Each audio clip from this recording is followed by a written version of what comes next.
Buenas tardes, profesor. Ahorita empezamos.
Vamos a revisar las preguntas de la unidad 3, las de electroquímica.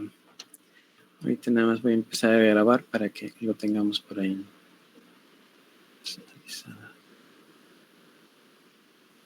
Ok. Bueno, las preguntas que vienen al final de la unidad, las primeras 15, bueno, de la 1 a la 14, tocan un tema de soluciones electrolíticas que no está considerado en el programa. Entonces, de la 1 a la 14 no las vamos a resolver, o sea, no las vamos a atender porque no vienen pues en el programa como lo tenía, como está establecido. Pero sí vamos a atender de la 15 a la 25, que son propiamente las que estuvimos viendo aquí en clase, más los problemas, ¿no? De la unidad 3. Entonces vamos a hacer un repaso ahorita de las preguntas, ¿no? A partir de la 15, que es donde nosotros vimos electroquímica y también algunos temas de electrólisis, ¿no? Entonces, la pregunta 15 habla sobre que la electroquímica trata del estudio de y deja libre de las reacciones de óxido-reducción. Entonces, por ahí está copiado aquí el parrafito que viene en el texto, en donde dice que la electroquímica estudia la dinámica de las reacciones electroquímicas y lo demás, ¿no?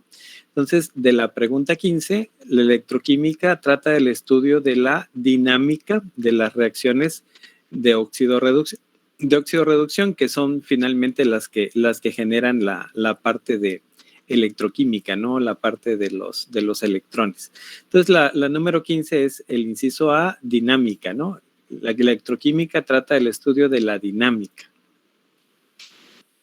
La 16, esta es de ahí como que se regresó tantito a una definición, pero bueno, como está después de la 15 donde ya habla de eso y como tenemos también la ecuación ahí a la mano, entonces esta sí la vamos a responder, porque nos dice la intensidad de un campo eléctrico E debido a una carga Q a una distancia R en un medio de constante dieléctrica E es, ¿no?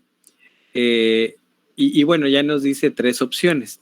En particular tiene que ver con que es directamente proporcional o inversamente proporcional. Entonces, vamos a revisar lo que nos dice la definición de campo eléctrico y a partir de allí vamos a ver si es directamente proporcional o inversamente proporcional y a qué valor.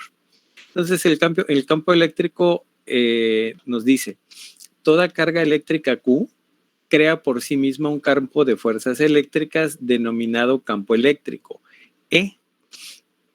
La intensidad del campo eléctrico E se determina liberando una carga eléctrica Q1 y midiendo la fuerza electrostática F que soporta. Es decir, el campo eléctrico entonces es igual a la fuerza electrostática F y la carga eléctrica Q, QI en este caso, ¿no? Ahora, en el desarrollo de esta ecuación, y por el hecho de ser una carga en un momento dado por ahí manejada como una superficie, la superficie de una esfera, se desarrolla toda esta equivalencia de la fuerza, de atracción, etcétera, ¿no?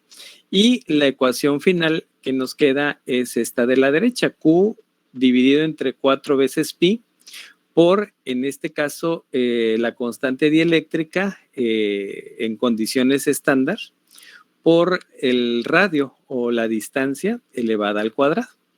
Bueno, esta es la ecuación como tal, ¿no?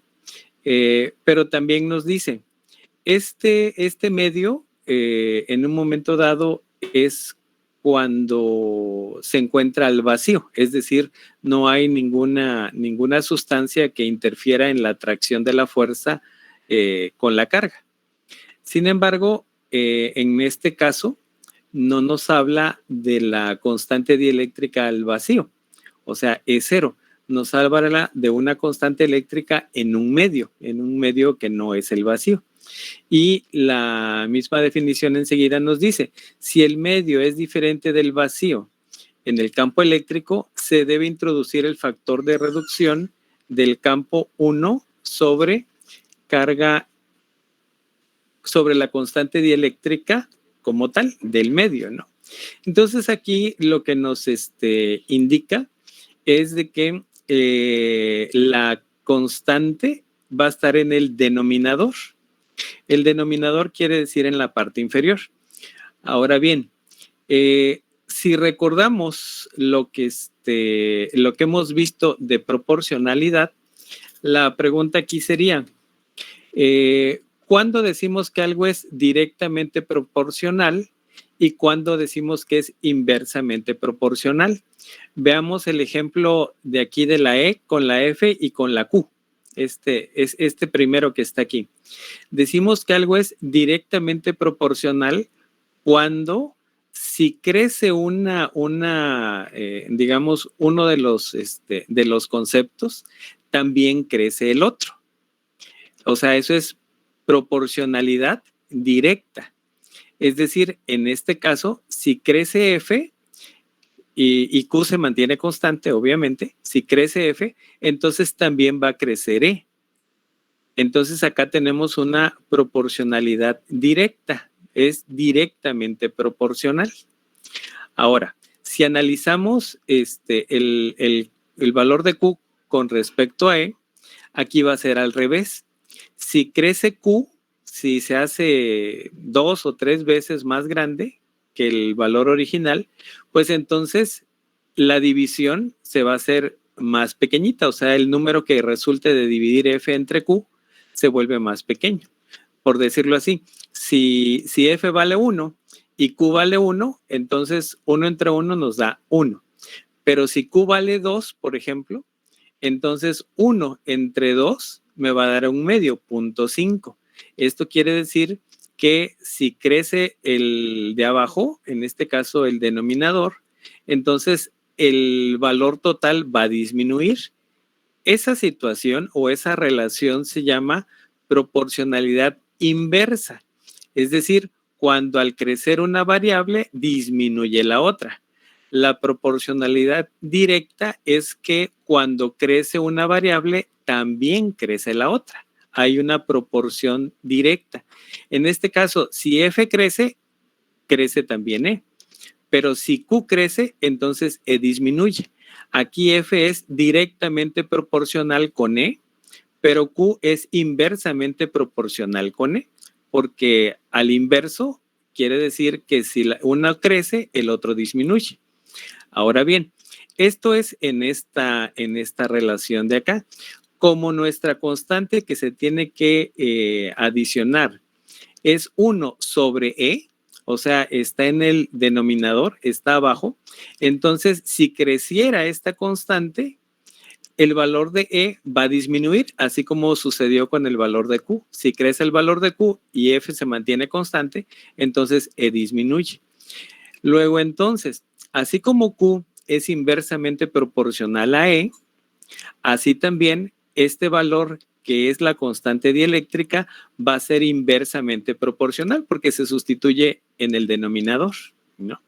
Luego, entonces, la intensidad de un campo eléctrico E debido a una carga Q a una distancia R en un medio de constante dieléctrica E, ¿cuánto es? Adelante, ¿quién levantó la manita, por favor?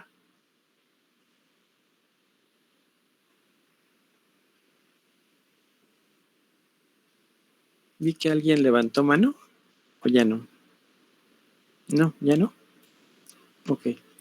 Bueno, entonces, la respuesta va a ser, es inversamente proporcional, pero ¿a quién? A la constante dieléctrica del medio, porque esta está en el denominador, o sea, está en la parte de abajo, ¿ok? Y entonces tendríamos directamente proporcional a la distancia elevada al cuadrado, pero directamente sería que estuviera encima, pero la distancia r elevada al cuadrado está abajo, entonces no es directo, es inverso. El inciso A está mal. El inciso B, inversamente proporcional a la carga eléctrica Q. La carga eléctrica Q, en este caso, la tenemos en esta parte de aquí, Q, ¿no? Al final, tenemos ya aquí el valor de Q. Entonces, es directamente proporcional. Y lo que vemos al final también es de que es inversamente proporcional a la constante dieléctrica del medio, o sea, 1 sobre E. Esto quiere decir que se va a reemplazar en esta parte. Y entonces en esta sí hace directamente la situación, ¿no? Q como está arriba, ya en esta final, pues entonces es directamente, no inversamente como está en el B. Pero la constante que está en el denominador, ya en el medio, entonces si crece es inversamente proporcional al campo eléctrico. Entonces aquí la respuesta no es tanto de conocimiento, sino más bien de saber que cuando la relación es, la proporción es directa, entonces crecen los dos, crece uno, crece el otro. Y cuando la proporción es inversa, entonces si uno crece, el otro disminuye. Entonces, si crecen los dos, es directamente proporcional. Si uno crece y el otro decrece o disminuye, es inversamente proporcional. Como nuestra constante dieléctrica está en la parte de abajo, si crece, va a ser inversamente proporcional, en este caso, a el campo eléctrico. Entonces, la respuesta correcta de aquí es la C, inversamente proporcional a la constante dieléctrica del medio, ¿no? Ok, entonces aquí, pues bueno, no es más que ver si es directamente proporcional o inversamente proporcional y cuál es la variable. La única variable que cumple en este caso es la que nos da el inciso C, porque la B dice inversamente proporcional a la carga eléctrica, pero ya en nuestra carga, en nuestra ecuación final, nos queda Q en la parte de arriba. Entonces sería directamente proporcional. ¿Ok? Correcto. No sé si hubiera alguna pregunta en este caso, alguna duda. ¿No? No, profe. Ok. Profe, Correcto. La siguiente. La energía eléctrica generada de una reacción electroquímica es igual al cambio de la, y tenemos tres conceptos: energía de Helmholtz, entalpía de la reacción y energía de Gibbs de la reacción. Buscando en nuestro texto, por ahí teníamos el desarrollo de esta ecuación, en la cual se relacionaba la energía de Gibbs de la reacción con, en este caso, la energía eléctrica, ¿no? Aquí está, la energía eléctrica liberada en una reacción redox es igual al trabajo de la reacción. Por lo tanto, es equivalente a la energía libre de Gibbs de la reacción, ¿no? Y pues es igual a esto, ¿no? Entonces, la respuesta correcta no es energía de Helmholtz, no es entalpía de la reacción, sino que es la energía libre de Gibbs, ¿no? De la reacción, el inciso C. Porque, bueno, de ahí salió, de ahí se desglosa esta ecuación en la cual la energía de Gibbs es igual a la energía eléctrica, ¿no? Porque son equivalentes de energía. Ok, la 18. La fuerza electromotriz de una reacción redox se puede determinar conociendo, entre otras cantidades, la. Y bueno, de la misma ecuación, la fuerza electromotriz es esta que tenemos acá, E0, fuerza electromotriz de la reacción redox en condiciones estándar. Y en cualquier condición diferente es la E, ¿no? La E que tenemos acá. Entonces, la fuerza electromotriz E de una reacción se puede determinar conociendo, entre otras, ¿cuáles son las otras? Ah, bueno, el valor de N. ¿Cuáles son las otras? El valor de F, que es una constante. Y también la energía de Gibbs de la reacción, como la tenemos acá. Entonces, de esta ecuación dice, podemos despejar, si tenemos la energía de Gibbs, podemos despejar el valor de E, el valor de la fuerza electromotriz, como creo en uno de los ejercicios que hicimos en clase, ¿no? Entonces, la respuesta de esta pregunta es la B, energía de Gibbs de la reacción. El potencial de electrodo es una propiedad intensiva cuyo valor depende, entre otros aspectos, de. Intensiva quiere decir que es interna de la sustancia y no depende de algunas otras cosas. De todas maneras, hay un párrafo muy específico que dice: el potencial del electrodo es una propiedad intensiva, cuyo valor solo depende del tipo de sustancia. Ah, bueno, vamos a buscar acá. Traen los tres, ¿no? Tipo de sustancia y tipo de sustancia. Bueno, seguimos con la otra. La concentración y la temperatura. Ah, ok. Pero no del tamaño del electrodo o de la cantidad de solución. Ok, entonces es la concentración y la temperatura. Entonces, la concentración, a ver, tipo de sustancia, cantidad de sustancia presente. A ver, aquí está mal. Es tipo de sustancia, la concentración y temperatura. Aquí hay un errorcito, es el inciso B. Aquí ahorita lo corregimos.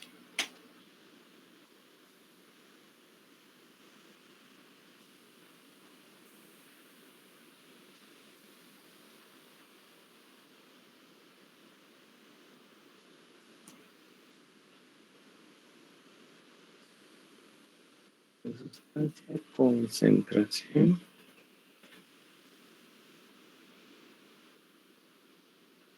y temperatura.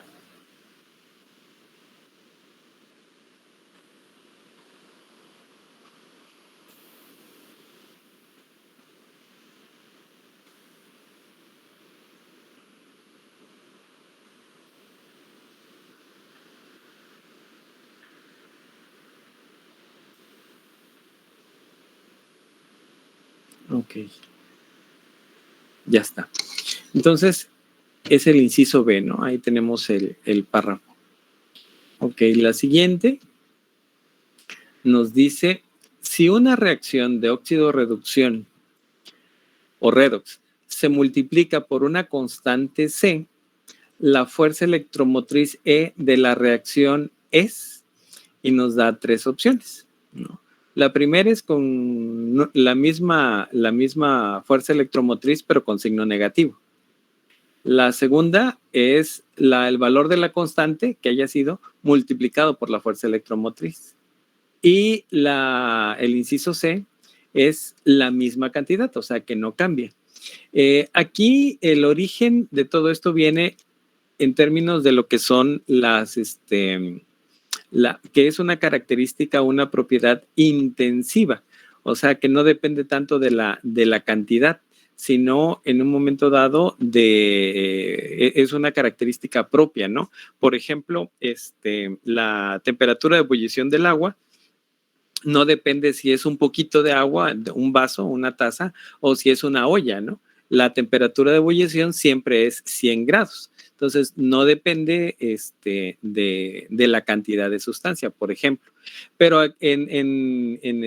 por ahí hicimos un ejercicio y lo tenemos acá en donde reaccionábamos hidrógeno con oxígeno para formar agua y se descomponía en dos reacciones, pero pues que se tenían que equilibrar, se tenían que poner de la forma adecuada en el número de electrones y elementos adecuados para que estuviera balanceada. Y fundamentalmente era multiplicar por 2 la primera reacción, o sea, la reacción que se llevaba a cabo en uno de los electrodos. Pero pues básicamente al hacer esta multiplicación, no se altera lo que es en este caso, el potencial estándar, ¿no? El potencial como tal. Y incluso hay una observación allí que dice, obsérvese que el factor 2 no afecta al valor del potencial estándar de una reacción.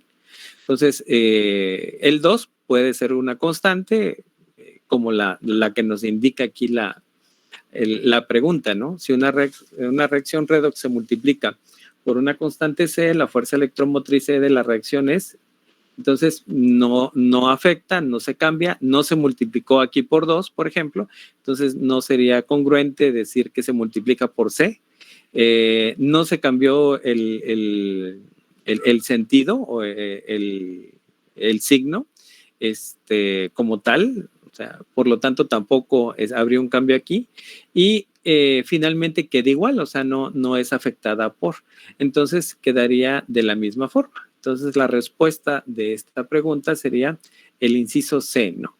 ¿Dónde sí hay cambio de signo? Cuando ya vamos de productos a reactivos, cuando cambiamos la orientación de la ecuación.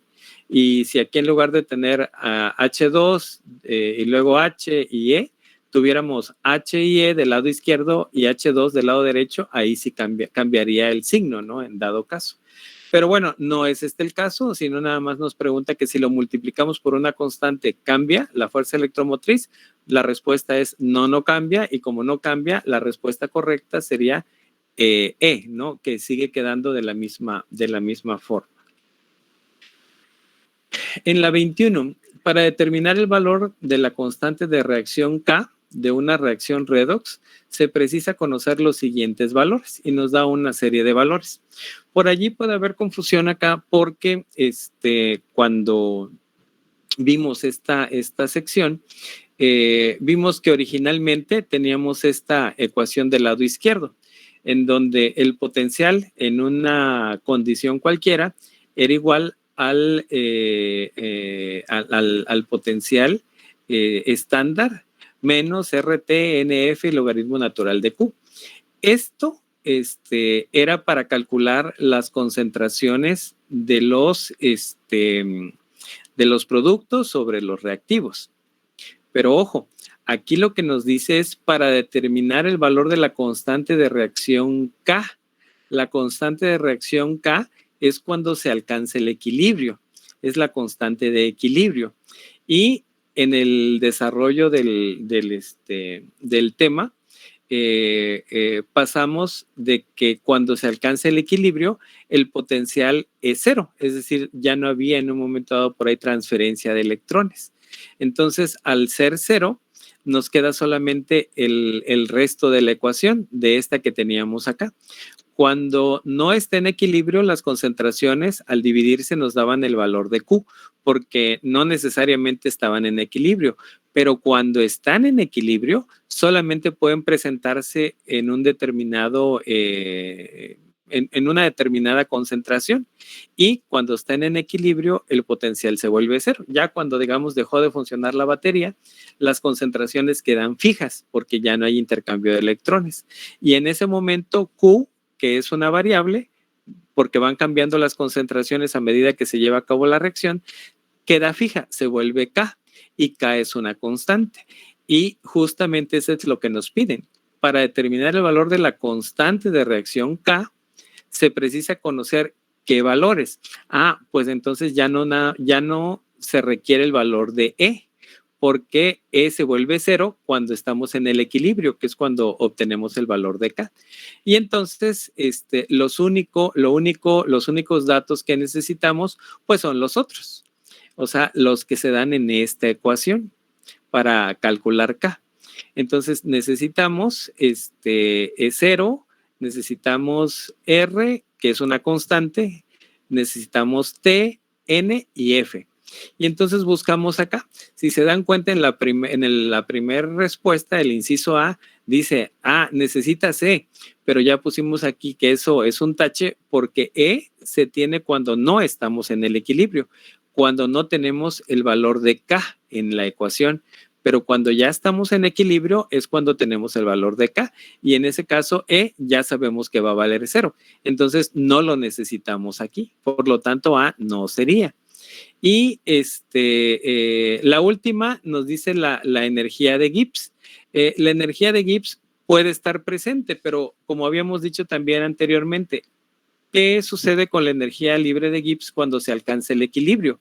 Pues la energía de Gibbs también es igual a cero, porque ya no hay energía que transferir, se alcanza el equilibrio y ya no hay movimiento, en este caso de transferencia de electrones. Entonces, no necesitamos conocer la energía libre de Gibbs porque en el equilibrio, cuando tenemos la constante K, la energía de Gibbs vale cero, ya sabemos eso. Entonces, la única respuesta que nos queda es la inciso B, que es pues los otros datos que aparecen, las otras variables que aparecen en la ecuación. E0, o sea, es el valor en condiciones estándar. R ya sabemos que es la ecuación, la constante de los gases ideales. Ya sabemos su número también, su valor. T es la temperatura, N es el número de moles por allí y F es la constante de Faraday, ¿no? Entonces, pues bueno, la respuesta correcta aquí es el inciso B. Para determinar el valor de la constante K, o sea, esta, la tenemos que sacar de esta ecuación. Y en esta ecuación solo necesitamos E0, R, T, N y F, ¿no? Y bueno, aquí nos dicen 4 valores, pero pues la R es la constante de los gases, esa ya la conocemos, no necesitamos saber más, ¿no? Ok, entonces en la 21, la respuesta correcta es el inciso B. En la 22 nos dice, en una reacción redox, la carga es de 2 moles de electrones. Y su fuerza electromotriz es de 0.900 volts. Por lo tanto, la energía de Gibbs de la reacción delta G de reacción es, ¿no? ¿Qué datos tenemos? Bueno, tenemos el número de moles de electrones, que es 2. Tenemos la constante de Faraday, que esa ya la sabemos, que es de 96,485 coulombs por mol de electrón. Y en este caso, la fuerza electromotriz es de 0.9. Entonces, la ecuación que usamos es la de la energía libre de Gibbs, que vimos hace un momento. O sea, la energía libre de Gibbs de la reacción es igual a menos el número de moles, la constante de Faraday y el potencial, ¿no? En este caso.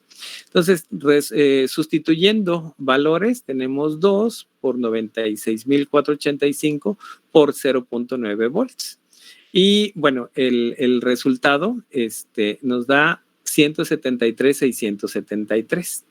En este caso, nada más hay una situación que debemos de considerar allí, que muy probablemente a lo mejor haya sido un tema por ahí del cálculo del voltaje o de la E, que el valor debiera de ser, con los datos que tenemos, negativo, ¿no?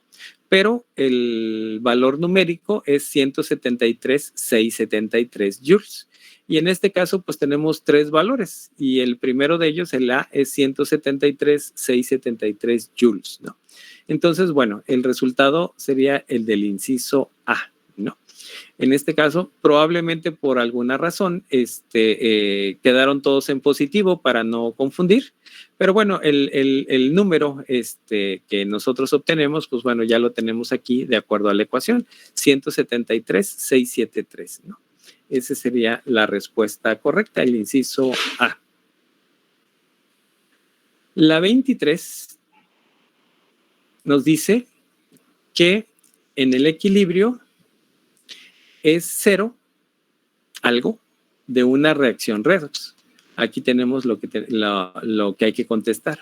O sea, puede ser el cociente de reacción Q, la fuerza electromotriz, o la fuerza electromotriz estándar es cero, ¿no? ¿Cuál será? Dice, en el equilibrio es cero y algo, ¿no? Checamos entonces nuestras ecuaciones, que las que hemos acabado de ver hace un momentito, y pues bueno, en el equilibrio, o sea, cuando tenemos el valor de K, lo que es cero es la fuerza electromotriz, o sea, el valor de E. O sea, cuando se vuelve E igual a cero, quiere decir que ya se agotó la batería y pues bueno, ya no hay movimiento, se alcanzó el equilibrio. Entonces, la respuesta no es el cociente de reacción Q, porque acordémonos que en el equilibrio ya no es el cociente Q, ya se vuelve una constante, la constante K. Y no se vuelve cero la fuerza electromotriz estándar, porque pues bueno, esa se mantiene de acuerdo a la característica propia de la celda, lo que nos dé la tabla. Pero lo que sí se vuelve cero es la fuerza electromotriz, o sea, deja de haber en un momento dado transferencia de electrones, ¿no? Y en ese sentido, pues el resultado o la respuesta correcta es el inciso B. La fuerza electromotriz E es la que se vuelve cero cuando está en el equilibrio. Ya lo hemos venido viendo en varias de las otras ecuaciones, ¿no? De los otros ejercicios. Bien. 24. La expresión para determinar el logaritmo natural de Q de una reacción redox, ¿cuál es? Y bueno, nos da tres fórmulas, ¿no? Todas reorganizadas, ¿no? Pero, pues bueno, la ecuación que hemos venido trabajando, o que con la cual estamos trabajando aquí, pues bueno, es esta. Aquí no se trata de K, se trata de Q, o sea, cuando todavía no se alcanza el equilibrio. Y entonces, cuando todavía no se alcanza el equilibrio, pues la ecuación que tenemos es esta, que ya la vimos ahorita en otras preguntas anteriores, ¿no? En ese sentido, el valor nos dice, o la pregunta nos dice, si quisiéramos despejar el logaritmo natural de Q, ¿cómo nos quedaría la fórmula? O sea, al final de cuentas, dicho en otras palabras, si la expresión para determinar el logaritmo natural de Q de una reacción redox es, bueno, esta que tenemos a la derecha es la ecuación original. E igual a E0 menos RT sobre NF, logaritmo natural de Q. Entonces, lo que tenemos que hacer es despejar, como ya sabemos hacerlo, de esta ecuación, el logaritmo natural de Q. Y recordemos que para hacer los despejes, lo más sencillo es primero pasar las sumas y las restas para que queden positivas. Lo que andamos buscando, ¿no? Y lo que andamos buscando también preferentemente debe de quedar del lado izquierdo, así como lo tenemos aquí en las respuestas, ¿no? Entonces, como en la ecuación original lo tenemos del lado derecho, lo pasamos del lado izquierdo. Al pasarlo del lado izquierdo tenemos que cambiarle de signo. Si en el lado derecho está negativo, bueno, en el lado izquierdo va a cambiar a positivo. Entonces, del lado izquierdo de negativo se vuelve positivo y la ecuación como tal, ¿no? RT sobre NF por el logaritmo natural de Q. E0 sigue quedando del lado derecho, pero E estaba del lado izquierdo como positivo, pasa del lado derecho como negativo, ¿no? Ok, entonces ahora ya despejamos los signos más y menos, ¿no? Las sumas y restas. Ahora procedemos a despejar las multiplicaciones y divisiones para hacer el despeje. Entonces vemos que como queremos dejar solito al logaritmo natural de Q, vemos que RT está multiplicando. Entonces va a pasar al otro lado con la función opuesta. La función opuesta a la multiplicación es a la división, entonces pasa dividiendo del otro lado. Por otra parte, aquí del lado izquierdo, NF está dividiendo y pasa al otro lado con la función opuesta. La función opuesta es la función opuesta a la división es la multiplicación. Entonces, NF está dividiendo, pasa al otro lado multiplicando, pero pasa multiplicando a todo lo que está del otro lado, que en este caso es E0 menos E, ¿ok? E0 menos E. Entonces, por eso el paréntesis, ¿no? Solo que si checamos, hasta allí ya estaría despejada nuestra fórmula, nuestro logaritmo natural de Q. Pero si checamos en las ecuaciones que nos dan, fíjense lo siguiente. En la primera, el valor de E está del lado izquierdo y E0 del lado derecho. Ah, ok, entonces no es esa, ¿no? Porque está al revés. En lugar de ser E0 del lado izquierdo y E del lado derecho, es E del lado izquierdo y es 0 al revés, ¿no? O sea, de cómo lo encontramos. O sea, esta no es.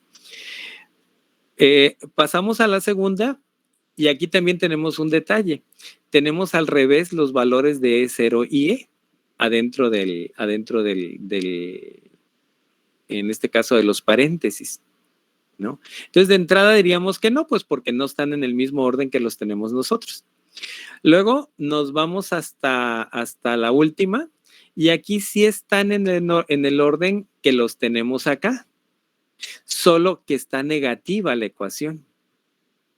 Entonces dice uno, ah, caray. O sea, en la primera están al revés. En la segunda también. En la tercera sí están en el orden, pero tiene signo negativo. Entonces no puede ser la tercera. ¿Qué es lo que hicieron acá? Ah, lo que hicieron fue factorizar el signo negativo de adentro del paréntesis. ¿Qué quiere esto decir? Que cambiaron de lugar el E0 y el E. Por ejemplo, si multiplicamos por -1, estos de acá, E se vuelve menos E, se vuelve más E. Y E0 más E0 se vuelve menos E0, multiplicándolo por -1. Ah, ok. Eso quiere decir que lo que hicieron acá fue factorizar el negativo del interior de los paréntesis. Y entonces, multiplicaron por -1 aquí, pero para que no se descompensara, multiplicaron por -1 aquí afuera. Entonces, resulta que la ecuación que sí es igual, con la trampa que está aquí, es esta que tenemos en medio. Porque si este signo negativo hacemos la multiplicación como si fuera un -1 y lo pasamos dentro del paréntesis, el más E se vuelve menos, como lo tenemos acá. Y el menos E0 se vuelve más, porque menos por menos da más, como lo tenemos acá. Entonces, la trampita pues que hicieron acá fue nada más despejar o factorizar el negativo de adentro y ponérselo afuera. Entonces, pero pues bueno, nosotros ya nos dimos cuenta que eso fue lo que hicieron y lo ponemos factorizando el negativo y el resultado pues es esta, ¿no? El inciso B. Déjenme ponerle para que aquí ya aparezca.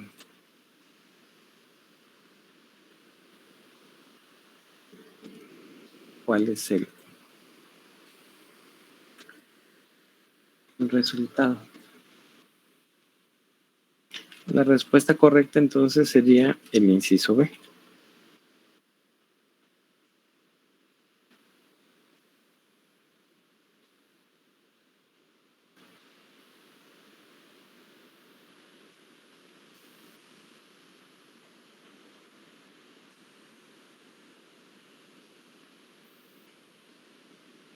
Ok, entonces ya nos aparece que la respuesta correcta es el inciso B, ¿no? Que es esta que tenemos aquí. Vamos a ponerlo, aunque sea repetido, pero para que quede más claro, ¿no? De que ese es el resultado. Ok, ya está. Bueno, vamos a ir a la otra. Okay. Se me borró. La número 25.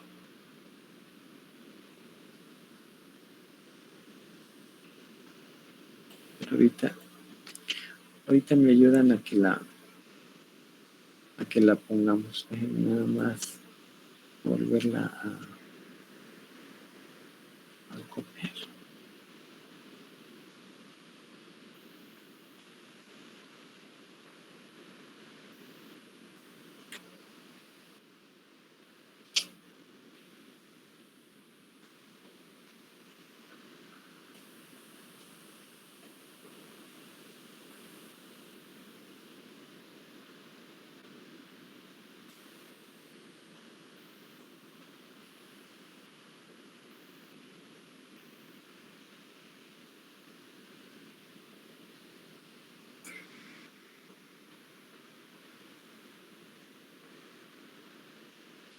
Aquí en la 25 ya ahorita la estoy colocando. Ahora aquí sí ya nos pide el valor del logaritmo natural de K.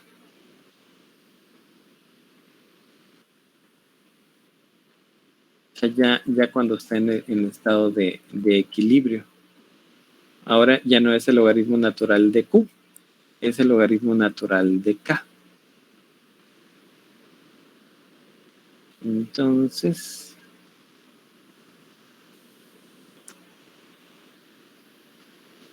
voy a colocarlo ahorita y a ver si ustedes pueden encontrar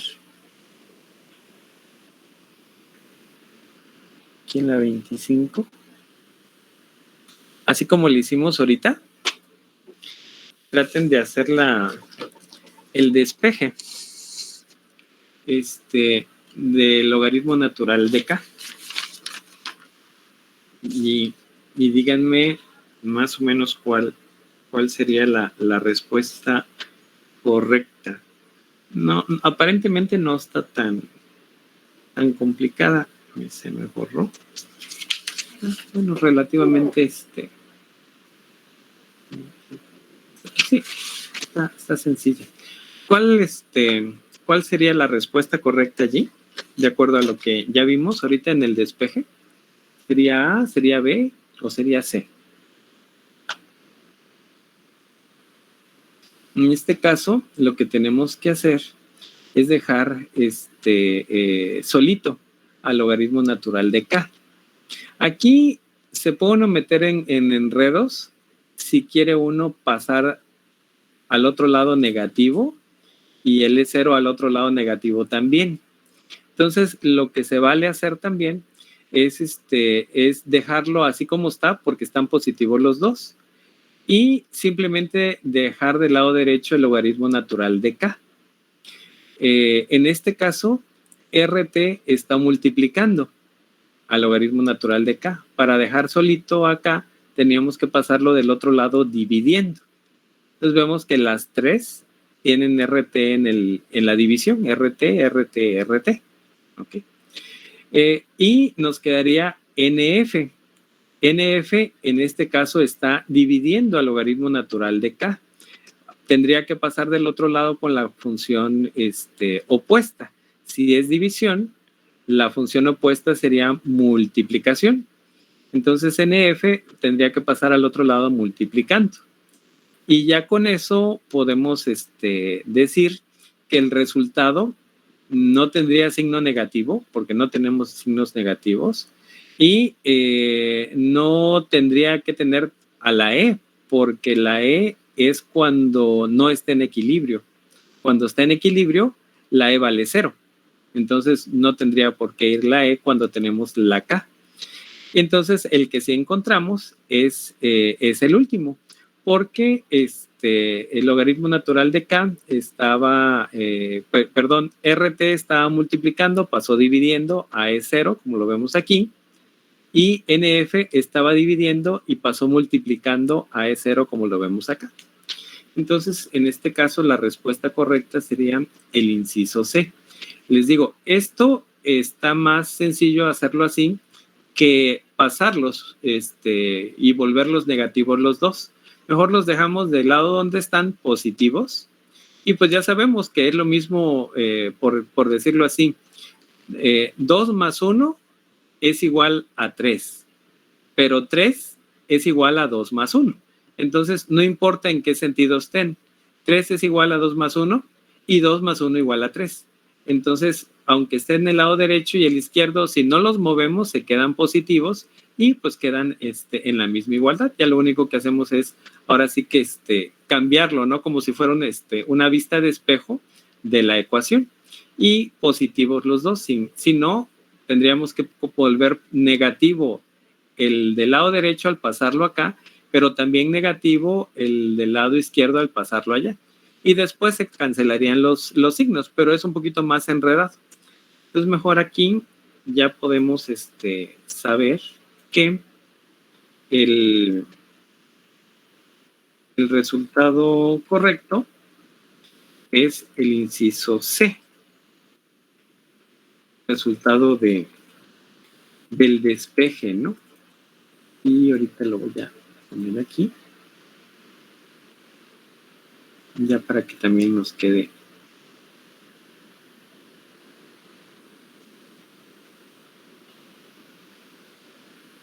Nos quede a todos.